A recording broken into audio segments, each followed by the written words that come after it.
is coming out. I'm pushing. Our friend who was driving us, her name is Nancy. She's very calmly, she was very calm. She didn't rush to the hospital. She was not, you know, it wasn't necessarily an emergency, so we weren't in a big rush.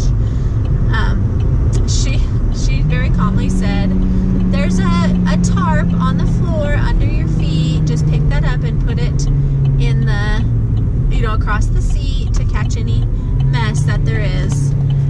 And it really was too late for that. By the time she said that, baby's head was out already.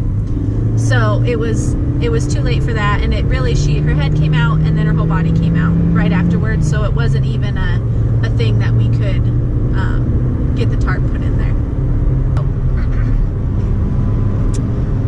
She came out in the back of the car. She had her cord around her neck, and she had it wrapped around her body.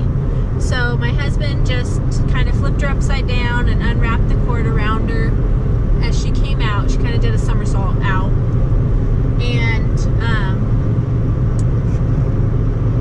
he put his face over her mouth and her nose, and he sucked in to clear her airway of any of that gunk that was, you know, any of the meconium or anything that was in there. And by then, you know, it was like only a couple minutes and we were at the hospital. I mean, maybe even a minute we were at the hospital. He lifted her up to me, helped me lift my shirt up, got her up onto my chest, and then we were at the hospital and we were talking. I mean, right before we got there, and Nancy said, when we had already called them and told them we were coming in, and Nancy said, when we get there, they're going to be probably in a panic.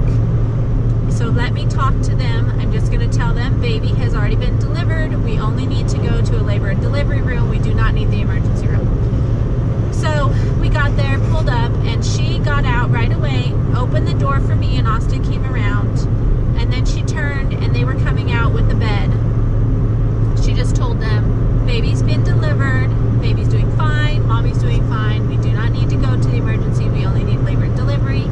So they said, okay, and I climbed up on the bed, and they put a towel over me and baby, and took us back to a labor and delivery room.